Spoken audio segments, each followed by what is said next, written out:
This is our digital church. You are all welcome here. Let us join with the prophet Jeremiah in our community's call to worship. Jeremiah wrote, "As we searched for a place of rest, the Lord appeared to us from a distance. I have loved you with a love that lasts forever, and so with unfailing love I have drawn you to myself. I will build you up, and you will be rebuilt. You will play your tambourines and dance with joy. You will plant vineyards that produce the fruit of the vine farmers will plant, and then enjoy the harvests. The time will come when the watchmen shout from the highlands, 'Get ready! Heaven is coming. Get ready for the Lord our God.' Blessed be God, Creator, Redeemer, and Sustainer, and blessed be God's kingdom, now and forever. Amen. Let us come before the Lord with a spirit of thanksgiving and lift up our hearts in adoration. We gather in the name of Jesus Christ, who calls us all to follow in the way of love. May the Holy Spirit guide us in our lives and draw us closer to God's holy presence. Let us offer our prayers and petitions to the Lord. May this be a time of worship, be a source of strength and renewal.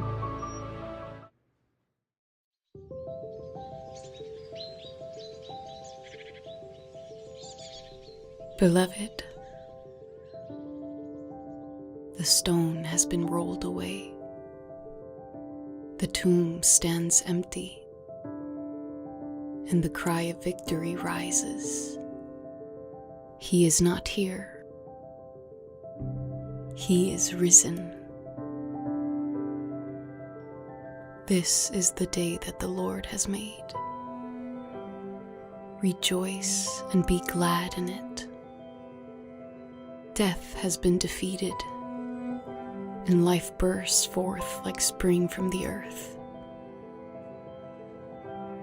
You who have walked the Lenten road, who have wrestled in the wilderness, who have sown in sorrow, now rise with Christ into joy. The grave cannot hold the promises of God. Christ, the first fruits of resurrection, has made a way where there was none.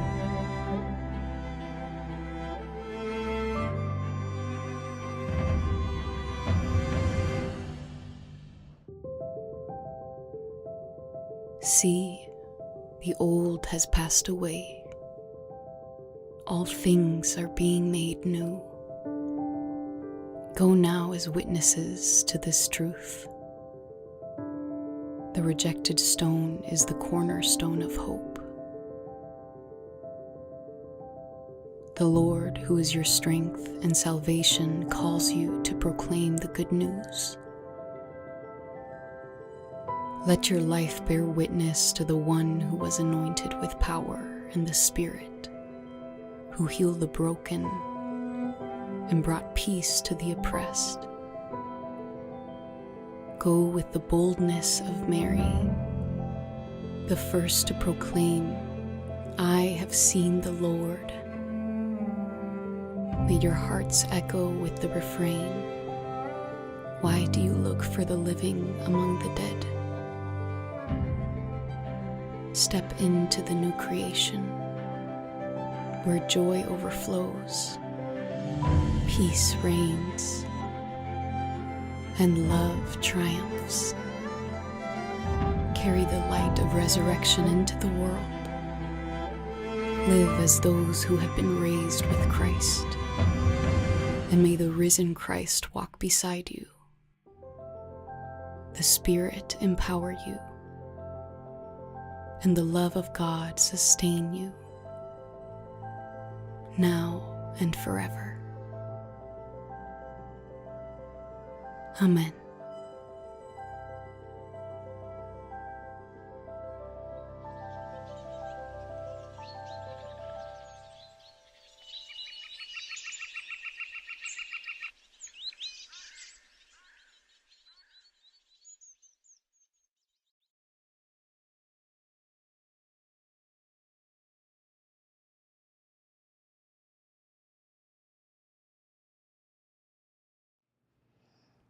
This is our prayer of unity. This is the gospel message. You are all welcome at the table of God, every person, adult and child. For Christ brings peace to all, tearing down every hostile wall so that the many may become one heart, one family, one new humanity. For God, who is love, and Christ, who is all and in all, show no partiality and make no distinction. So neither race nor class, gender nor sexuality, politic or religion, personality nor nationality count for us or against us. The light of Christ enlightens us all. Christ the prisoner and the naked, Christ the hungry and the sick, Christ the thirsty and the stranger, Christ the other. May God's Spirit hover over our chaos, our hatred and indifference, descend in our hearts with love and pleasure, blow us out into the world to listen and serve, and set us ablaze to forgive and reconcile. For we are all welcome at the table of God. We celebrate this online by taking the Eucharist, a moment of thanksgiving and communion, together.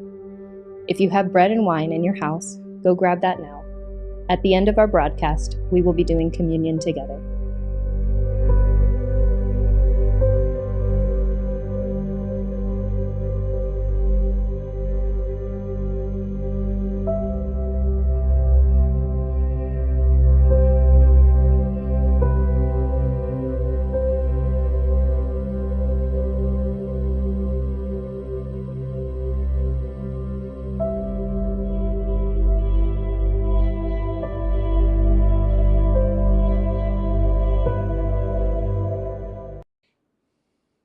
Good morning, everyone. I'm so grateful that you've joined us for Church Online. If you want to find out more about us, you can go to resonatechristian.church, or you can download our app off of the Apple Store or the Google Store, either one. You can get our app, find out more about who we are, what we're doing, our online gatherings, also our live in-person gatherings on a weekly basis. We have moved our live gatherings full-time to Old Town Sherwood, right in the heart of Old Town at the Rebecca Lodge. We meet there Sunday mornings at 10 o'clock. And so if you want to find out what we're doing on a Sunday, you can look at either the app or the website and find out our activities. Also, our groups that meet during the week and also our special events are all listed on our calendar. So if you want to find out more about us, just go to one of those platforms and you can do your own search. Also, you can look at some of our previous media that we have that is all archived on our app or on the website. You can look at our podcast, or you can look at previous sermons that are uploaded. You can also get caught up on this sermon series called Hidden Wholeness. That's what we're doing this week. We are in part 2 of a 4-part series. So part 1 was a larger welcome. You can get caught up on that one and then continue with this one and continuing over the next several weeks. So we are walking through Hidden Wholeness, and today's sermon topic is habits of the heart. Now, just honestly, I'm pulling some of this material from Parker Palmer's book, Hidden Wholeness. I find it very intriguing. It's an excellent read. And Parker Palmer calls certain disciplines habits of the heart. And one of these disciplines is the discipline of hope. Now, we don't always think of hope as a discipline. We think of it maybe as a virtue or maybe even a feeling, but we're going to unpack that here in a couple of minutes. So if you look at the world today, just look at the landscape, just the emotional landscape of the people around you, really, and you will see an uneasiness, or you'll see sometimes despair creeping in. I would say that we are polarized as a culture. We really do have a division right down party lines, and we're very much in our camps, in our corners, in our silos. But in that, I see a lot of burnout. I see a lot of like the chaotic emotional feelings that people have, that they are experiencing loneliness, and the pace of change that people have gone through over the handful of years. I would say probably COVID forward, where we see the pandemic really created an anxiety that penetrates our whole society, that it can be overwhelming. Just continual anxiety is overwhelming, and we can fall trapped to that. We can succumb to that very easily if we don't have habits, if we don't have practices that counterbalance some of the anxious feelings and the thoughts that we have that end up in a burned out type of emotion. So maybe instead of giving into that despair or giving into that chaos, what would happen if we rooted ourselves in something different, like hope? If we rooted ourselves not in a mood or a feeling, or maybe not just optimism or positive thinking, but it was a discipline of hope, which then is rooted in gratitude, I think. But if we have a discipline of hope, I believe that we can overcome overcome certain um, things that drag us down, that we maybe have a constant feed in our life that is dragging us down. So I believe that habits of the heart are not just private virtues, but I believe that there's something greater than that. I think that these kinds of habits, like the habit of hope, can definitely build community. It's a part of our shared humanity. It even upholds our democracy as a nation. So we're going to explore over the next couple of minutes here how cultivating habits like hope foster resilience in our life, makes us human beings again, where we are whole, we become a wholeness, or we become a whole human because of them, not just individually, but as community around us, community that we care about. We can become whole together through resilience seen in hope and gratitude.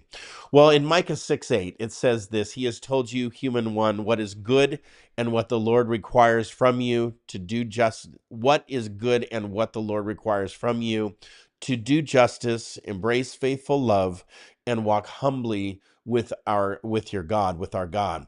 So that verse is, in a sense, a signature verse for this whole series, that I believe that if we camp on those three ideas, doing justice, having faithful love and mercy in our life, and walking humbly with God, I believe that we can overcome much and become a resilient person.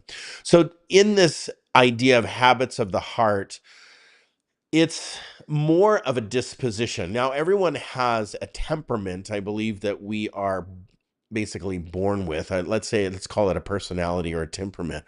But we also can have a disposition where we have an inner disposition that shapes how we relate to the world. So when I position myself, when I put myself in a place or a position, even internally, that then develops a relationship with what's going on all around me outside. So my inner being then relates to my outer self or outer expression, or what is put on me or toward me. So if I'm dealing with fractured times, if I'm dealing with displacement, loss, or if I'm dealing with, let's say, an anxiety or chaos, or I'm dealing with a despair, I believe that my disposition can rightly relate myself, my inner being, towards those things differently, to where I can become resilient no matter what is thrown at me. I've seen it happen. Some of the strongest people that I know have a lot of hope and have gone through a lot of stuff in their life. Why? Because their disposition is placed correctly, even in the fracture.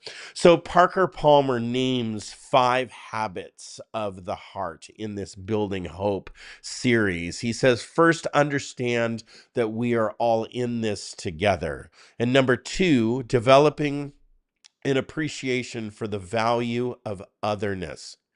Understanding that we're all in this together, developing an appreciation for the value of otherness. Number 3, cultivating the ability to hold tension creatively, something that we really possibly struggle to do. Cultivating the ability to hold tension creatively. Developing a sense of personal voice and agency. Even if you've never had one, even if you can't find it, we are to develop a sense of personal voice and agency. And then strengthening our capacity to create community. Now, I don't believe that these are just lofty ideas and thoughts and just, mental practices that we are to do. They really are physical practices. They are ways of doing and being in life that I believe if we return to them again and again, that practice, we will develop a resiliency. They're rooted in hope. And I believe that hope is also a physical expression. It's not a wishful thinking. There was one person, Havel, that said this: the deep orientation of the human soul that can be held in the darkest of times. So I believe that when we orient or we have a disposition to ourselves, if we place ourselves rightly, if we have the posture of humility, love, grace, and justice, like Micah 6:8 would say, that we position ourselves for resilience. All right, habit number 1, understanding that we are all in this together. That sounds obvious. I believe it's obvious. It's something that was kind of touted from every maybe news channel during COVID years, where we're all in this together. And it kind of sounded like almost the clanging gong syndrome, where we're just, yeah, we're all in this together. When are we going to get out of this together, right? But honestly, repeating that or consciously acknowledging that we're in this together, that intellectual agreement that you actually are mentally saying, that's the habit. And it's more than just an intellectual exercise. Actually, it's a intellectual agreement that is physically expressed. It is that my well-being is bound with yours. My happiness is bound with yours. And so not a codependency, but an interdependency of relationship with other people. So it shows up usually in crisis, where a lot of times a community rallies around a family crisis, a loss of a child, a loss of a loved one, that the community rallies around. Our church does meals during crises and such, and so we have a meal train where people just serve meals to families that are in need or just are going through hard times and such. Maybe a neighbor brings something over to the stranger. That's when that shows up, that our well-being is bound with others. Or a person with power listens to a person not in power with humility. That's when it shows up as well. And we've all experienced that, to those three things to some degree, is people showing up, and maybe it's like an angel to you that they show up in your life, and wow, was the most incredible experience. But but that well-being, being bound up with others, that shows up in those kind of examples. So 1 Corinthians 12:26, if one part suffers, all the parts suffer with it. If one part gets the glory, all the parts celebrate with it. So it's almost, in a sense, an existential experience with other people. You can't separate your unhappiness or happiness to the people that are around you. I mean, it's statistically proven that the person that you marry or spend your partnership with will add a significant amount of happiness or unhappiness to your life. Why? Because it's just a real life example of our well-being being bound with other people. But yet we live in a culture that is obsessed, and this is part of the challenge with our culture today, is we are obsessed with rugged and rigid individualism. The culture that says, take care of yourself, do it yourself, pull yourself up, build it with your own hands. I would say that is almost antithetical to what the Bible teaches. But we are living in that kind of culture, in a culture of merit, where everything is merit based. There is rugged and rigid individualism. And the more that we talk about merit-based thinking and being, the more individualistic we will become. Why? Because in order to get ahead, you got to get ahead. And our nature of human nature is to push down the lower so that we can get higher. But the gospel says something very different. It says, carry each other's burdens, wash each other's feet, love your neighbor as yourself, clothe the naked, house the houseless, feed the hungry. There's all of these other like otherness to the Bible. And so when we understand that we're all in this together, that's when we begin to engage those gospel like activities where we begin the burden carrying, we begin to wash, we begin to love as we would ourselves. So we must understand that isolated beings never thrive.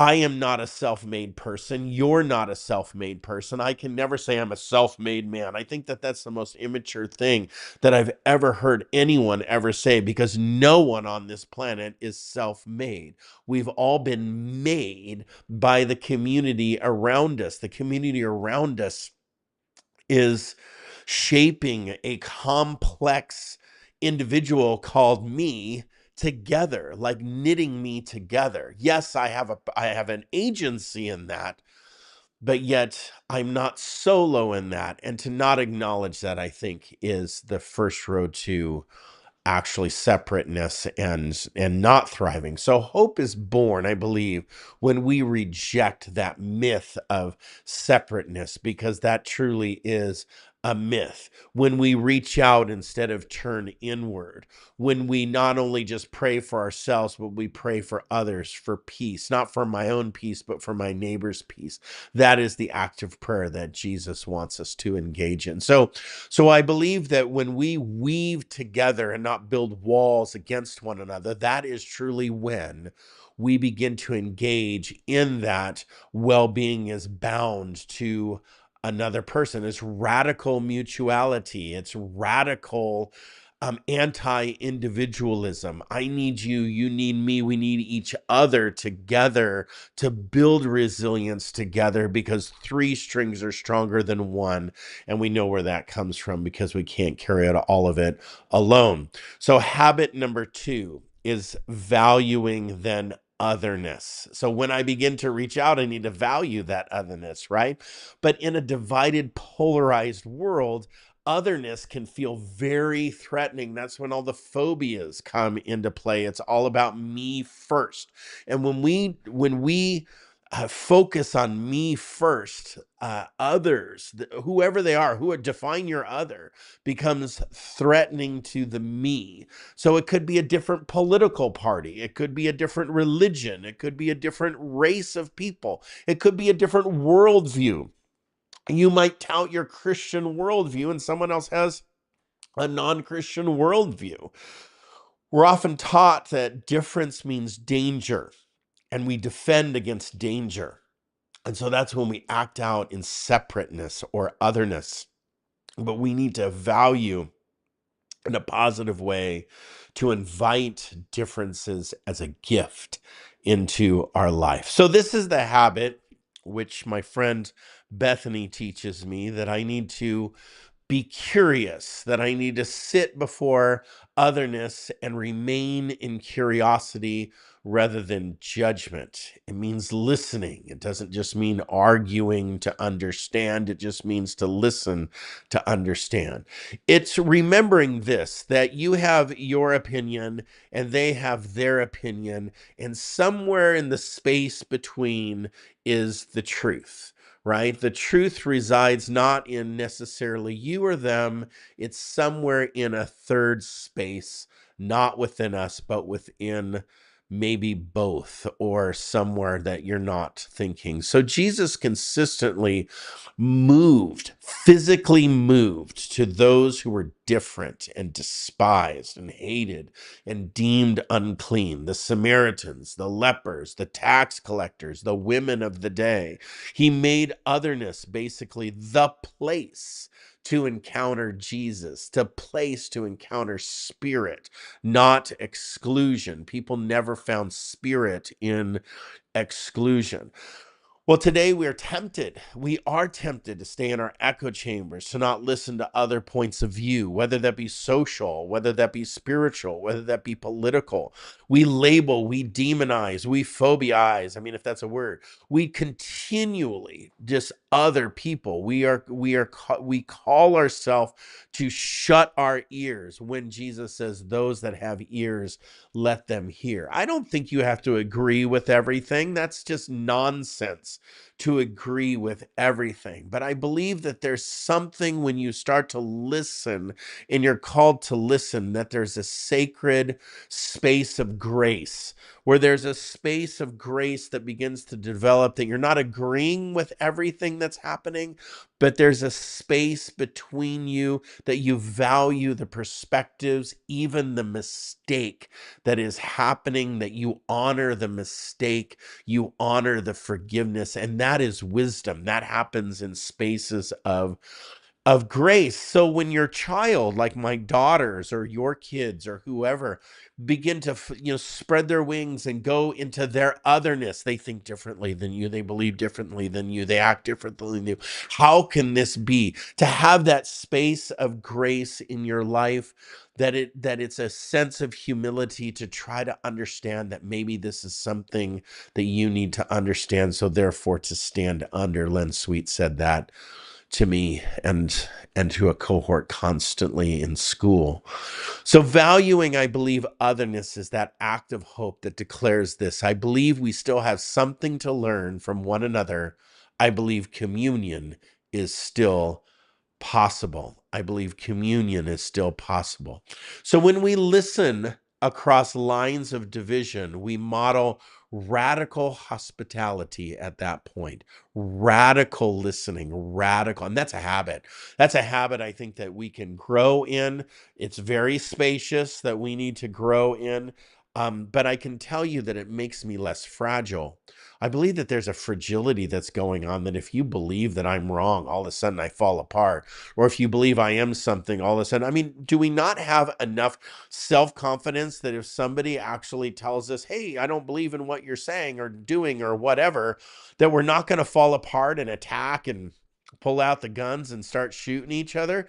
I believe that people are so complex that when we begin to make space or live in more of a tension of difference, I believe that's where God actually shows up in there. I mean, if we're always just getting along and no one's disagreeing with one another, I mean, that all of a sudden you become like wet, soggy bread at that point. And so if we become more capable of holding complexity instead of splitting apart in pressure, I believe that creates and builds resilience. But then that's habit number 3, is holding tension creatively. Holding tension creatively is the paradox of joy and grief and certainty and doubt and action and stillness. This is the tension that is built between two otherness that come together and try to have a conversation, to stay in that tension long enough for wisdom to actually emerge out of it. Palmer actually writes, the genius of the human heart lies in the capacity to hold tensions that can open us up to new understanding. So I believe there's wisdom to be had when we hold tension in difference. So like my family, my brother, I don't agree with everything everyone is saying around me, but I can still have relationship, whether it's a political polarization or whatever it is, or a tension building. I mean, do we not have the ability to just sit in a little bit of discomfort without rushing to fix it or fix them or fleeing away? Or I believe that that's a gateway. That's a gateway to growing in our intellect, a gateway for healing, possibly a gateway for breakthroughs from all kinds of things, even addiction. We can break free from a lot of things if we learn to sit in uncomfortability without immediately trying to fix or run away from it. So life and faith and love and justice and mercy demand that we live in uncomfortable places. Justice is not a comfortable place. Loving your neighbor as yourself is not a comfortable place. I think that we read these verses and we kind of think that it's just bubbles and balloons kind of life, and doing justice or having mercy or loving humbly. That takes a lot of putting your own crap down and maybe picking up a cross a little bit and showing yourself the cross, because the cross teaches us this, that there's pain and love, despair and redemption in the cross all at once. This is all happening at once with the cross. So working with people and navigating through relationships becomes like the cross. So holding tension creatively means activity. It doesn't mean passivity. It means activity. It means faithful patience, faithful walking, faithful listening, faithful trusting, holding that space, holding that space. God still speaks, I believe, in that space. I think that that's where God speaks primarily. So remember, and we preach this, lots of preachers preach this every Resurrection Sunday, every Easter, we preach. So we need to remember that resurrection is born out of the tomb, not a part of it. So out of the tomb, resurrection comes. So out of death, then love comes. And so there's really no resurrection without the body dying. So something is going to grieve, something is going to die, something is going to be put to rest. And that's where God is working. So holding tension, I guess, is helping us with resilience, that resilience of stretching ourselves without completely breaking apart or fracturing apart. Okay, habit 4, voice and agency, having that voice. So we're often taught that we need to doubt our voice. You be careful what you're saying, and I believe we need to be filtered with what we're saying, but oftentimes we translate that into stop saying, like we just need to shut our mouths. And so voice isn't just speaking loudly or often or too much like I do or whatever. It's about speaking truthfully and faithfully and respectfully in the moment. So a lot of times people become controlling, controlling with their speak. And it's not like speaking truthfully is not controlling, just like agency is not controlling outcomes with your physicality. It's about responsibility. So voice and agency is about responsibility. It's not about control. There's a little line in the Esther story, that you were born for such a time as this, and that kind of, I was like, that one of those inspiring. I'm going to go to the I'm going to go to the leader, and I'm going to speak this truth, to the greatest leader of the land. Um, but we're inspired by that, like that's going to be our moment. And that's not that, I mean, that's for the Esther story, but that's not my everyday. My everyday is not like standing up on top of soapboxes and in front of Capitol steps speaking truth, to the masses. I believe that finding my voice is really just with my friends and with my coworker and with my neighbor and with just my kids and my kids' friends that come over, and I'm sitting there passing out, root beers and stuff and hanging out and putting the movie on for them or whatever. My voice is with that community, my church family, my chosen family, all that.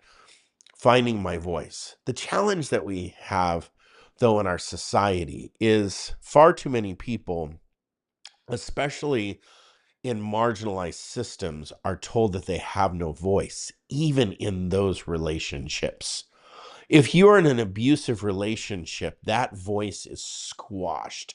And so culturally, if we're abusing a group of people, their voice is squashed. I'm thinking about this bronze statue that is in the Times Square in New York, and how this wonderful statue that was just a statue of an African American woman that was just a normal person, just an everyday person, put in a bronze statue. The criticism that people have given that statue, like they like, why are you criticizing this person, trying to squash that person's representation, like they have no voice, like they don't matter? When we criticize at that level, um a soulful expression, what we're telling people is they don't matter. We're telling people is their voice doesn't matter. So I believe that finding voice is not like ego, like prideful driven, it's soul driven. And when we help others find their voice, I believe that's giving a person their soul.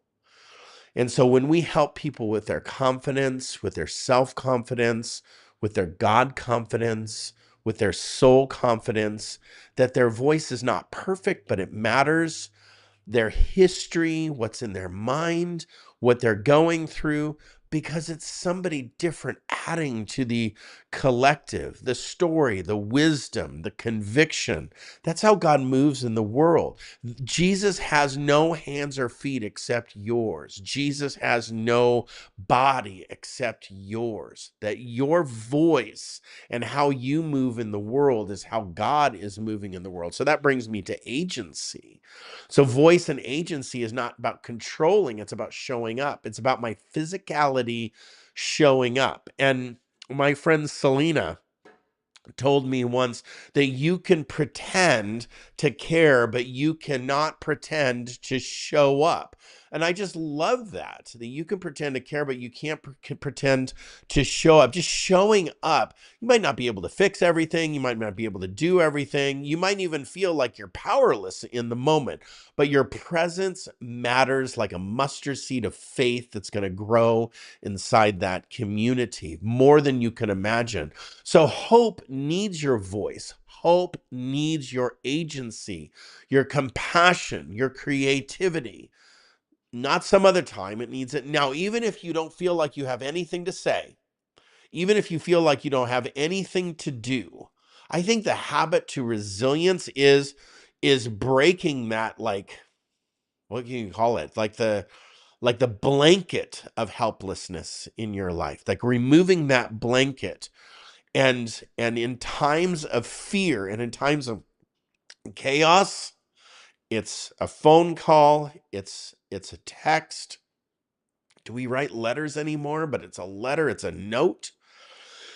These anchor us in hope. Could you imagine getting a letter in the mail from your friend that you haven't talked to in 5 years, just telling you how much they care and how much they love you and how much they're thinking about you? That could break you free from a depressive cycle of months in your life. That could break a person free. So I've seen it happen. That's a level of compassion that honestly is needed in our society today. And so we don't need to save the world. We don't need to be faithful to the world. We need to be faithful to our piece of the world and the people around us. And that brings me to habit 5, which is community. Communities are built intentionally, not just proximity. I used to joke around that, I'm friends with people by proximity, that as long as we're within a certain number of miles, we're friends, but if we live outside the city, we're not friends. Proximity friends, that's kind of hurtful, but communities are built with intentionality. So true community is a space. It's not necessarily a place, it's a space that we are creating that many different kinds of people can be in. And so conflicts actually can happen in community. Difference can happen in community, and people can be known in that community. So conflict in community is held without violence, and difference is honored without fear, and people are known, they're just not useful, and so they're people over their tasks that they're doing. So it's not just about being in the same room or belonging to a church or just belonging to a club. It's actually being friends and in relationship with one another enough to be honest, enough to be committed, enough to be, like Brene Brown would say, vulnerable in that relationship. So community is where these habits of the heart, habits of hope, are tested and they're refined in our life. So we learn to forgive in community. It's not just a theory, it's actually practiced. Community, we experience grace. It's that space of grace. Could you imagine showing up in a community and you don't feel judged? You show up in a community and you know you're not going to be made fun of. You show up in a community and you know that you're not going to be like interrupted. You show up in every time those things happen, it's a break of trust. It's a break of commitment. It's a break of grace in that community. That's why when we lose community, it's not an abstraction, it's real. And it really hurts. And so communities, I believe, thrive in these experiences when we hold bonds together. My daughter's in chemistry, so we're talking about, chemical bonds. And so it's like invisible bonds that are real, but we don't see them.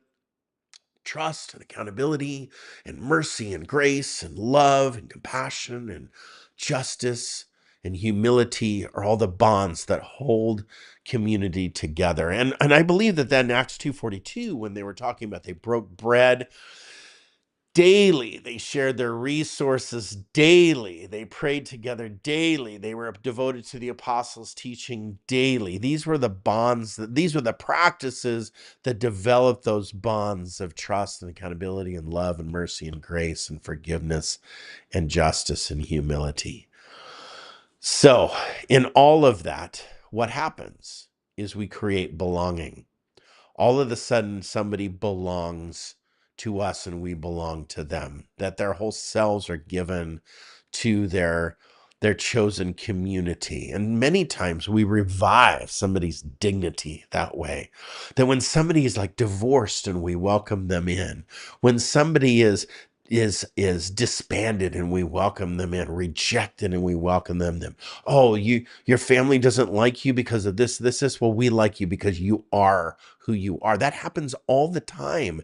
And that is necessary. Community is necessary for people to thrive. And this is not just for crises. I believe we need to thrive we need community rather, even when we're thriving. And I mean, show me somebody that's thriving without community. I can't find them. And so this is something that people that thrive are practicing on a regular basis. So how do we do it? Where do we start? We start small. We choose a conversation. Maybe that next conversation that you have, you practice curiosity instead of defensiveness. When somebody comes to you and says, hey, I have something to talk to you about, you practice curiosity instead of debate. If you've hurt somebody's feelings, then they come to you and say, hey, you hurt my feelings.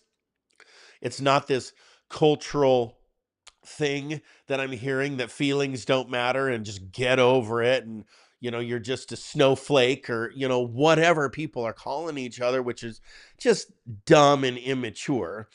It's that conversation where we are open enough to listen to somebody that is critiquing and not be so defensive, because we do not grow in defensive. That's how we start. We start with something like that.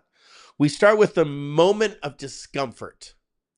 Somebody invited me to a religious gathering outside of my religious gathering, and it was so different that I sat there in uncomfortableness. And then I got scared, and then I got over it, and then I figured it out, and I was sitting there navigating, but they had food and it was, made it all better. So I sat there at the table, and right across from me was the leader of this religious group. And he sat there and just talked to me and asked me questions, and I asked him questions. And instead of avoiding that experience, and I didn't hide in the corner and I didn't leave early and all that kind of stuff, I think that changed me. Now I see this guy on a regular basis in our community, and I'm able to shake hands, ask him how he's doing, ask him how his religious organization is going, and we have this complete difference of opinion. I don't believe he's wrapped up in some cult. It is a world-renowned religion that lots of people are a part of.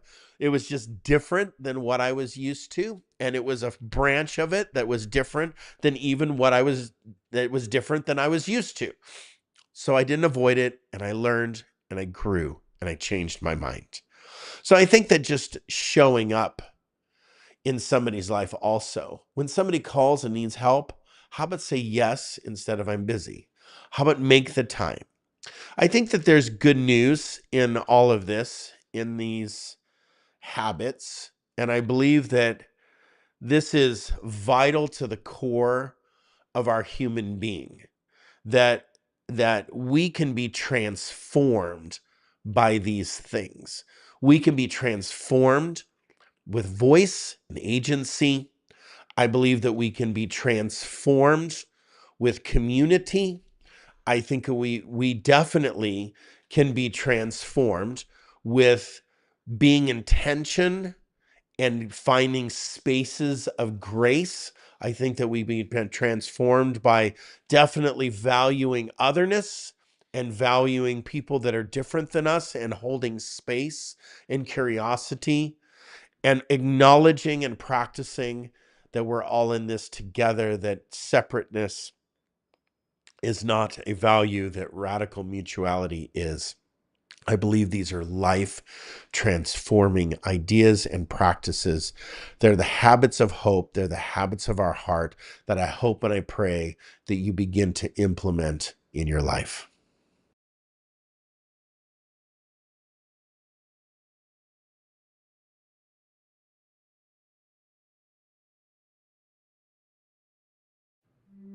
Paul writes in 1 Corinthians 11:23 through 26, I received a tradition from the Lord, which I also handed on to you. On the night on which he was betrayed, the Lord Jesus took the bread, and after giving thanks, he broke it and said, This is my body, which is for you.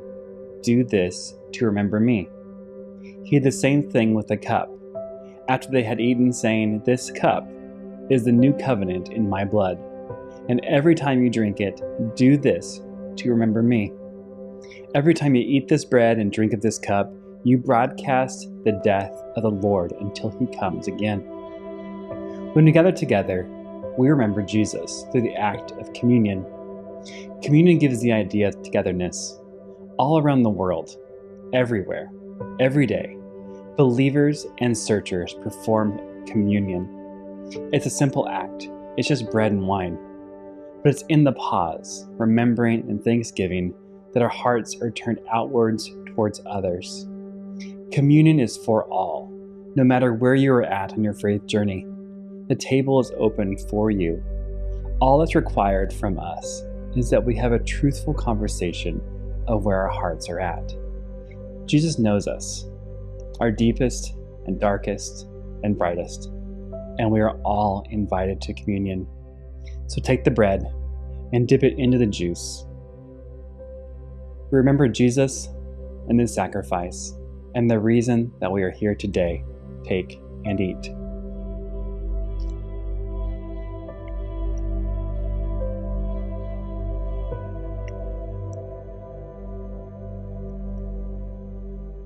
And we say thanks be to God.